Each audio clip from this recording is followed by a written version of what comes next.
Hello guys, আসসালামু আলাইকুম। আশা করি সবাই ভালো আছেন। আলহামদুলিল্লাহ, আমিও ভালো আছি।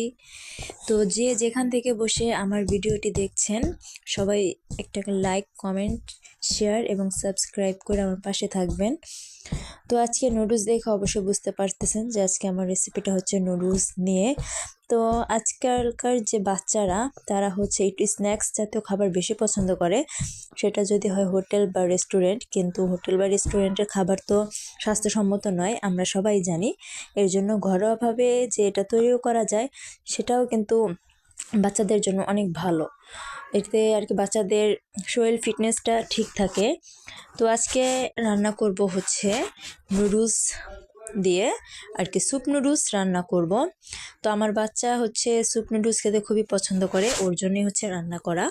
তো স্যুপ নুডলস রান্না করার জন্য আমি এখানে নিয়ে নিয়েছি টমেটো কুচি, রসুন কুচি, ম্যাগি মশলা, পেঁয়াজ কুচি, কাঁচামরিচ কুচি। একদম ঘরোয়া উপায় ঝটপট তৈরি করে নিব স্যুপ নুডলস। আশা করি আপনাদের ভিডিওটি ভালো লাগবে। তো আপনারা চাইলে যে কেউই আপনার বাচ্চাকে এটা তৈরি করে দিতে পারবেন। ইনশাল্লাহ আপনার বাচ্চা অনেক খুশি হয়ে যাবে। তো চলুন তাহলে ভিডিওটি কন্টিনিউ করি। তো প্রথমত হচ্ছে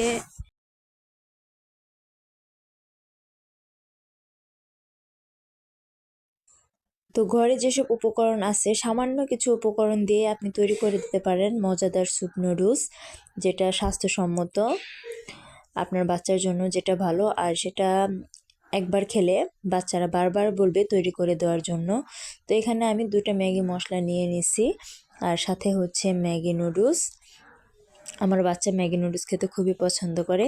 আর বাচ্চারা মূলত নুডলস অনেক বেশি পছন্দ করে, আর সেটা যদি হয় অল্প পরিমাণে ঝালের। তো দেখুন, রান্না করার জন্য আমি কড়াইতে পেঁয়াজ সহ তেল দিয়ে দিছি। এখন দিয়ে দিচ্ছি কাঁচামরিচ কুচি। তো কাঁচামরিচ কুচি দিয়ে এখন পেঁয়াজটাকে আমি লাল লাল করে ভেজে নিব। যতক্ষণ না লাল লাল করে ভাজা হচ্ছে, আমি পেঁয়াজটাকে আস্তে আস্তে নাড়াচাড়া দিয়ে নিব। তো আমার পেঁয়াজটা ভাজা হয়ে গেছে। এখন আমি দিয়ে দিচ্ছি ডিম। তো আপনারা চাইলে এখানে ডিমের পরিবর্তে চিকেন বা বিফ এটাও ইউজ করতে পারেন। তো আমি 2টো ডিম দিয়ে দিলাম। এটা হচ্ছে আমার পালা যে মুরগি, সেই মুরগির, দেশি মুরগির ডিম। তো এখানে যদি চিকেন বা বিফ ইউজ করা হয় তাহলে কিন্তু নুডলসটা আরও, স্যুপ নুডলসটা আর কি খেতে আরও অনেক মজা হবে।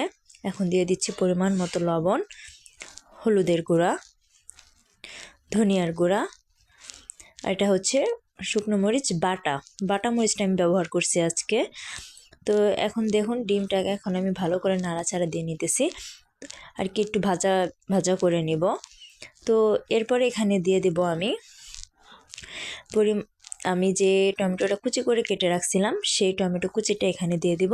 আপনারা চাইলে এখানে যে কোনো সবজি ইউজ করতে পারেন। তো আমি আর কোনো সবজি দিলাম না, শুধু টমেটো কুচিটাই দিছি। তো এখন টমেটো কুচিটা দিয়ে এখন ভালো করে নাড়াচাড়া দিয়ে নিব।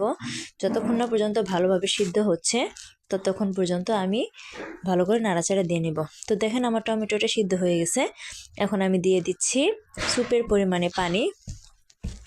তো যেহেতু আমি 3টা নুডলস নিয়েছি, তো সেই পরিমাণে আমি পানিটা দিয়ে দিয়েছি। তো পানিটা দিয়ে দেবার পর আমার যে ম্যাগি মশলাটা আমি রাখছিলাম, সেই ম্যাগি মশলাটা এখন পানির উপরে দিয়ে দিব। তো দেখুন, আমি পানি দেওয়ার পর ভালো করে নাড়াচাড়া দিয়ে নিছি। এখন দিয়ে দিচ্ছি ম্যাগি মশলাগুলো। তো ম্যাগি মশলা 2টা ভালো করে দিয়ে দিচ্ছি। তো দেবার পরে এখন আমি ভালো করে পানিটা নাড়াচাড়া দিয়ে মিশ্রণ করে দিব মশলাটার সাথে। তো দেখেন, এখন আমি ভালো করে নাড়াচাড়া দিয়ে নিচ্ছি। তো দেবার পর এখন যখন আমার নুডলসটা বলক চলে আসবে, দেখুন আমার নুডলসটা বলক চলে আসছে। এখন আমি দিয়ে দিব এই নুডলসগুলো, কাঁচা নুডলসগুলো আমি দিয়ে দিচ্ছি। তো নুডলসগুলো দেওয়ার পরে আমি আলতো করে ভালোভাবে নেড়ে চেড়ে দিব। তো দেখুন, আমি আলতো করে ভালোভাবে নেড়ে চেড়ে দিচ্ছি। এটা আমি ভেঙে দিইনি, আস্তটাই দিয়েছি। তো দেবার পর এখন আমি চামচ আর কি, খুচুন দিয়ে বা ভাজা কাঠি যেটাই বলি না কেন, দিয়ে নুডলসটাকে বারবার একটু পরপর নেড়ে চেড়ে দিচ্ছে, তাহলে নুডলসটা গলে যাবে। তো দেখুন আমার নুডলসটা ছেড়ে দিছে। তো এখন আমি দিয়ে দিচ্ছি ধনিয়া পাতা, আর আমার স্যুপ নুডলসটা হয়ে আসছে। তো ধনেপাতা দেওয়ার পরে এখন আমি ভালো করে নাড়াচাড়া দিয়ে নিচ্ছি। তো এটা ঝোলের মতো দিতে হবে। তো দেখুন আমার শুকনো রোস্টটা কীরকম হয়েছে। তো দেখুন আমি ভালো করে নাড়াচাড়া দিয়ে নিচ্ছি এবং ধনিয়া পাতাগুলো যেহেতু দিছিলাম এর জন্য একটু নাড়াচাড়া দিয়ে নিচ্ছি ভালো করে। দেখুন আমার স্যুপ নুডলস রেডি হয়ে গেছে। তো এইভাবে রান্না করলে বাচ্চা থেকে শুরু করে বড়রা যারা আছে তারাও কিন্তু অনেক মজা করে খায়।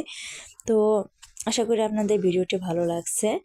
অবশ্যই আপনাদের বাচ্চাকে একবার ট্রাই করে খাওয়াবেন। আপনার বাচ্চা একবার ট্রাই করলে বারবার খেতে চাবে। তো ধন্যবাদ সবাইকে আমার ভিডিওটি দেখার জন্য। ভালো থাকেন, সুস্থ থাকেন, আল্লাহ হাফেজ।